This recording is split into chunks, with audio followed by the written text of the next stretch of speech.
a fierce power struggle has erupted between the federal government and California over control of the state's National Guard. President Trump federalized the Guard, deploying troops to Los Angeles against Governor Newsom's wishes, igniting a legal and political firestorm. Newsom condemned the move as unconstitutional, arguing California could handle the protests without military intervention, and immediately filed a lawsuit to reclaim control. The outcome of this high-stakes legal fight could set a precedent for future conflicts between the White House and state governments.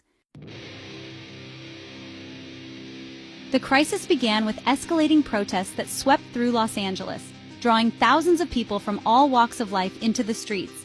Demonstrators marched day and night, voicing their anger and frustration over recent federal actions.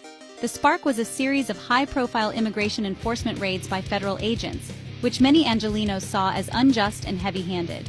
Protesters carried signs demanding justice and an end to what they called inhumane policies. As the days wore on, tensions mounted. While most demonstrations remained peaceful, some devolved into chaos. Violent clashes erupted between protesters and law enforcement, with Molotov cocktails thrown, fireworks set off, and several federal buildings damaged in the turmoil.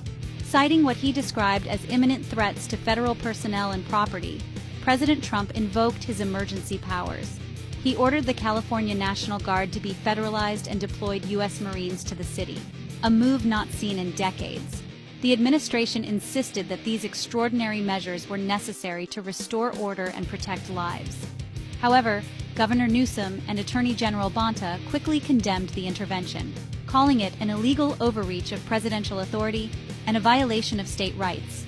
Newsom warned that the presence of armed troops on city streets would only inflame the situation, deepen divisions, and erode public trust in both state and federal institutions.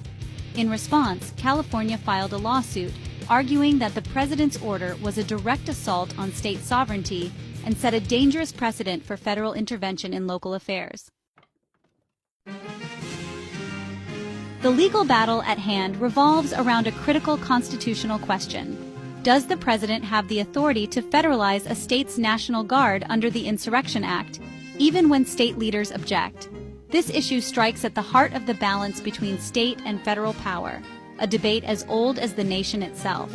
The Trump administration contends that invoking the Insurrection Act is necessary to enforce federal law, especially in situations where state governments are, in their view, unable or unwilling to maintain public order. They argue that the federal government must step in to protect national interests and uphold the rule of law. California, however, strongly disagrees.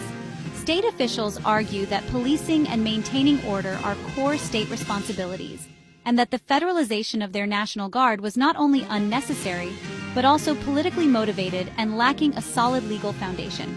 They claim this move undermines state sovereignty. There are only a handful of historical precedents for such federal intervention, most notably President Eisenhower's deployment of the National Guard to enforce school desegregation in Little Rock in 1957, and President Johnson's use of federal troops in Selma in 1965 to protect civil rights marchers. In both cases, the federal government acted to uphold constitutional rights in the face of state resistance. Supporters of Governor Newsom argue that the current dispute is fundamentally different from those landmark civil rights cases. They point out that the present conflict centers on immigration enforcement, not the protection of basic constitutional rights, and warn against setting a precedent that could erode state authority in the future. Now, the courts face a weighty decision. Does the federal government's interest in enforcing immigration law justify overriding state objections? The outcome will not only determine the immediate fate of California's National Guard, but could also reshape the boundaries of state and federal power for years to come. The legal fight over control of the National Guard quickly escalated, drawing national attention as both the White House and California prepared for a high-stakes showdown in the courts.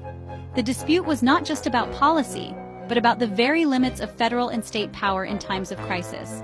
A lower court initially sided with California, agreeing that the state had a right to challenge the president's order. But the legal landscape shifted rapidly when the Ninth Circuit Court of Appeals issued an emergency stay, temporarily allowing President Trump to retain control of the Guard while the case was reviewed. The decision sent shockwaves through both political camps. The appeals court cited evidence of escalating violence and unrest, emphasizing the need for swift executive action. Judges argued that in matters of national security, the president's judgment should be given significant deference, especially when public safety was at stake. This reasoning underscored the tension between federal authority and state autonomy. President Trump celebrated the court's decision as a major win for law and order, using social media to rally his supporters and claim victory. Meanwhile, California Governor Gavin Newsom held a press conference, vowing to keep fighting in court and insisting that the president must be held accountable for his actions. The conflict remains far from resolved. Both sides have assembled teams of top lawyers, preparing for what could become a lengthy and bitter legal battle. The stakes are high and neither side appears willing to back down. As the case moves forward, it stands as a critical test of executive power versus state authority, one that could set a precedent for years to come, shaping the balance of power in American government.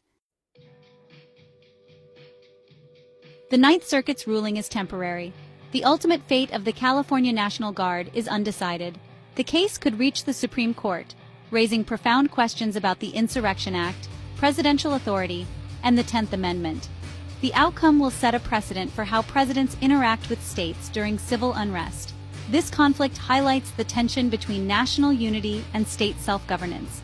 The resolution will shape the balance of power in America for years to come. All eyes remain on California as this constitutional showdown unfolds.